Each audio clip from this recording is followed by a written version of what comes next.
In South Sudan, life follows traditions so unusual they sound unreal. Here, women considered the tallest in the world measure beauty and love not with diamonds or money, but with cows. This bizarre custom has shaped families, marriages, and even power itself. Join us, because what you're about to learn will leave you speechless. Keep the voice steady and informative. Mundari polygamy. South Sudanese women operate under social rules that would revolutionize dating apps worldwide. In many tribes, married women can openly take lovers, but only if those men own substantial cattle herds. This isn't adultery or cheating in the Western sense, it's an accepted social practice with specific rules and expectations. The system works because cattle represent much more than animals in these cultures. Cows are currency, status symbols, dowry payments, and measures of masculine capability, all rolled into one. A man with many cows demonstrates he can provide, protect, and contribute to community wealth. Women choosing lovers based on cattle ownership are making practical decisions about security, resources, and social position. The arrangement benefits everyone involved when it works properly.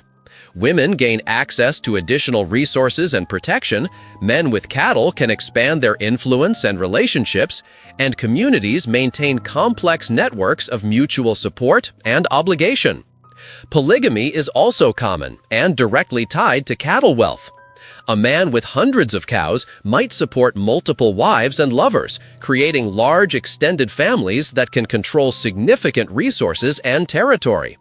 These relationships aren't casual hookups, they're serious social contracts with implications for inheritance, political alliances, and community structure. The whole system demonstrates how different cultures can organize sexuality, marriage, and family in ways that Western societies never considered. Number 9. Tribal wrestling. South Sudan has figured out how to handle disputes between communities without destroying each other through endless warfare. When serious conflicts arise between tribes, they often get resolved through ritualized combat that lets people express aggression while maintaining social bonds. These aren't random fights. They're carefully organized competitions with specific rules designed to settle disputes while minimizing actual damage. Young warriors from opposing groups engage in controlled wrestling matches, stick fighting, or other physical contests that demonstrate strength and courage without causing permanent injury. The competitions happen in front of community leaders who judge performance and declare winners based on skill, bravery, and adherence to traditional fighting techniques. But here's the brilliant part. The actual fighting is just one element of larger reconciliation ceremonies that include feasting, gift exchanges, and diplomatic discussions between tribal elders. The physical contests allow young men to prove themselves and release tension, while older, wiser community members work out practical solutions to underlying problems. Winners gain respect and social status, but losers aren't humiliated or excluded from their communities. Everyone participates in post-conflict celebrations that re-establish social bonds and create positive shared memories to replace the negative emotions that caused the original dispute. I have a question for you. First, I would like to say that it is possible to follow the greatest curiosities of our world every day. But to do so, you need to be subscribed to our channel. So, are you already subscribed? If not, take the opportunity to subscribe now. Also, take the opportunity to like the video so YouTube will recommend more videos from our channel. So leave your like right now. And now that you have done that, let's go! Number 8. Sudan pyramids. Here's something that will mess with your head. The region that South Sudan came from actually has more pyramids than Egypt. Yeah, you read that right. While Egypt gets all the fame with about 130 pyramids, Sudan, the parent country, sits on around 250 ancient pyramids built by the Nubian kingdoms. These aren't just random piles of rocks either. They're sharp, pointed structures that prove sophisticated civilizations thrived here thousands of years ago. The connection between these ancient pyramid builders and today's South Sudanese people runs deeper than just geography. Many of the tallest people on Earth live in this exact region, and scientists think this isn't coincidence. The same genetic lines that produced those ancient architectural masters also created some of the most physically impressive humans alive today. When you see a Dinka tribesman standing nearly 7 feet tall, you're looking at someone whose ancestors were building monuments when most of the world was still figuring out basic farming. The Nile River system that flows through both Egypt and South Sudan created a genetic highway where traits got passed down through generations. That's why walking through certain villages in South Sudan feels like stepping into a land of giants, because in many ways, that's exactly what it is. Number 7. African bride price. Getting married in South Sudan can literally bankrupt a man for decades. Traditional bride prices often require delivering 100 to 200 cows to the woman's family, and these negotiations can take months or even years to complete. For perspective, a single healthy cow in South Sudan represents wealth equivalent to thousands of dollars in Western terms. A bride price of 200 cows is like demanding a luxury house as payment for marriage permission. Families treat these negotiations like major business deals because essentially that's what they are. The bride's family wants maximum compensation for losing a daughter who contributes labor, childbearing potential, and social connections. The groom's family tries to negotiate reasonable terms that won't destroy their economic stability for generations. Extended family members get involved because accumulating 200 cows requires community cooperation. Uncles, cousins, and family friends might contribute cattle to help young men afford marriage, creating debt relationships that last for decades. The system means that marriage becomes a community investment rather than an individual decision. Wedding celebrations can last several weeks and involve entire villages. The ceremonies include elaborate dances, ritual combat displays, massive feasts, and complex gift exchanges that strengthen social bonds between families and communities. These aren't just parties, they're crucial cultural events that maintain tribal cohesion and traditional knowledge. Number 6. African traditional medicine. South Sudanese communities have developed medical knowledge that would make modern pharmaceutical companies very interested in licensing deals.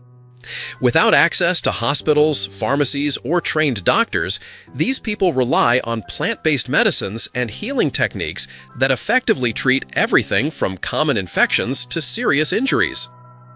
Traditional healers called medicine men or wise women maintain detailed knowledge about local plants, their medicinal properties, and proper preparation methods that get passed down through apprenticeships lasting many years. They know which leaves treat malaria symptoms, what roots help with digestive problems, and how to prepare herbal combinations that fight infections without causing harmful side effects. The medical knowledge goes beyond just plant medicines too. Traditional healers understand bone setting, wound treatment, childbirth assistance, and psychological counseling techniques that address mental health issues through community-based approaches. Many treatments involve not just medicinal plants, but also ritual elements, social support, and spiritual practices that address illness as a community problem rather than an individual medical issue. What makes this system remarkable is its effectiveness. Communities practicing traditional medicine maintain generally good health despite lacking modern medical infrastructure. Disease outbreaks get controlled, injuries heal properly, and psychological problems get resolved through approaches that integrate medical treatment with social and spiritual support. Number 5. South Sudan tribes. Communication in South Sudan is like playing the world's most complicated language puzzle. Over 60 different languages get spoken across this country, and English might be the official language, but good luck using it in most villages. What this means in practice is absolutely insane.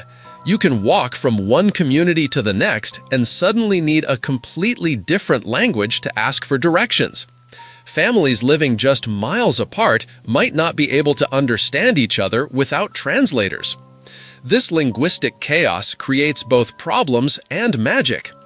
The problems are obvious. Try running a government or education system when your citizens speak 60 different languages.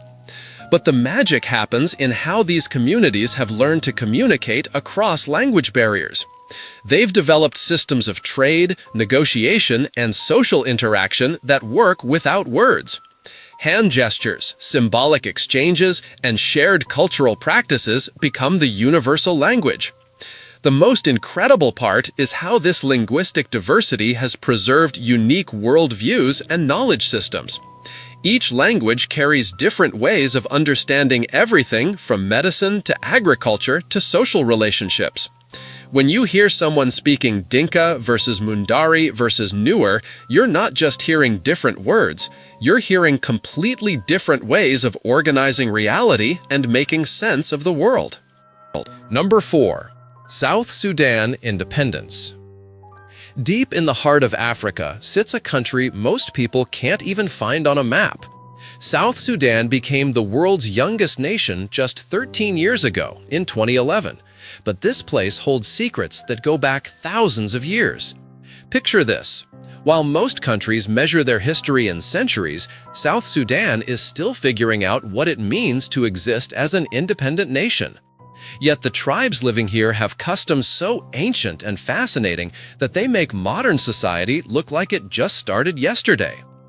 This landlocked country sits right in the middle of everything. Sudan to the north, Ethiopia to the east, Uganda down south, and the Democratic Republic of Congo plus Central African Republic to the southwest. But here's the crazy part. Despite being surrounded by all these nations, South Sudan feels like it exists in its own time bubble. The people here live by rules that would blow your mind. Women can have multiple lovers as long as those men own cattle. Entire wars stop because someone starts dancing. And beauty standards include filing your teeth into sharp points and covering your body in ritual scars. This isn't just another African country. It's a place where reality operates on completely different principles than anywhere else on Earth. Number 3. Juba Airport. Getting to South Sudan requires planning skills that would challenge professional travel agents, but the experience rewards adventurous travelers with encounters they'll never forget. Most international flights arrive through Juba International Airport via connections in Nairobi, Addis Ababa, or other East African cities, with journey times from Europe or America typically requiring 15 to 20 hours, including layovers. Visa requirements are strict but manageable for determined tourists willing to navigate bureaucratic processes that can take weeks to complete. The paperwork includes invitation letters, detailed itineraries, and documentation proving sufficient financial resources to support yourself during the visit. Once you arrive, transportation becomes an adventure in itself, because traditional roads don't exist in many areas. Travel between communities often requires chartered flights, boat journeys on the Nile system, or overland trips in specialized vehicles capable of handling challenging terrain without mechanical support. Accommodations range from basic guest houses in Juba to camping arrangements when visiting remote tribal communities. Budget travelers can survive on $20 to $30 per day, including food and lodging, while more comfortable arrangements might cost $100 to $200 daily, depending on desired amenities and tour group arrangements. The most important preparation is mental and cultural. South Sudan operates according to Number 2. Dinka dancing.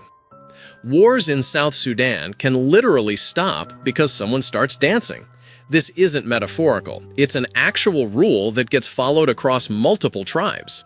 When tensions escalate between communities and violence seems inevitable, there's an ancient tradition that allows for what we might call a dance intervention. Warriors who were ready to fight each other minutes earlier will put down their weapons and participate in reconciliation dances. These aren't simple folk performances either. The dances are complex rituals that can last for hours, with specific movements and songs that carry deep spiritual and social meaning. The dancers enter trance-like states where community grievances get expressed and resolved through movement rather than violence. Elders from both sides participate, and by the end of the ceremony, conflicts that seemed impossible to resolve have somehow been worked out. What makes this tradition so powerful is that it acknowledges something most modern conflict resolution misses. Sometimes rational discussion isn't enough to heal deep wounds between communities. The dancing creates a shared emotional experience that bypasses the logical mind and addresses conflicts at a more fundamental level. Warriors who dance together have trouble maintaining the psychological. Number 1. The Mundari people. The Mundari tribe takes cow worship to levels that would shock even the most dedicated vegetarian. These aren't people who simply respect cattle, they organize their entire existence around cows in ways that blur the line between animal husbandry and religious devotion. Mundari families spend their days decorating their cows with intricate paint designs, braiding their hair, singing to them, and sleeping next to them for protection. But here's where it gets really intense. They use cow urine as shampoo and cosmetics. Young Mundari people wash their hair with fresh cow urine because it creates a reddish tint that they consider beautiful and spiritually purifying. The smell that would repel most humans becomes a mark of beauty and cleanliness in Mundari culture. They also drink mixtures of cow blood and fresh milk during ceremonies and special occasions. The blood gets extracted carefully without harming the animal, using techniques passed down through generations that allow the cow to remain healthy and continue producing milk. For Mundari families, this blood-milk mixture provides essential nutrients and creates a sacred bond between human and animal. The relationship goes so deep that many Mundari people can identify individual cows by their breathing patterns or the sound of their footsteps. They give their cows names, celebrate their birthdays, and mourn their deaths like family members. Still curious? Then don't stop now. The next mystery is already waiting for you. Just click the video on screen. I saved it just for you. See you there, curious one.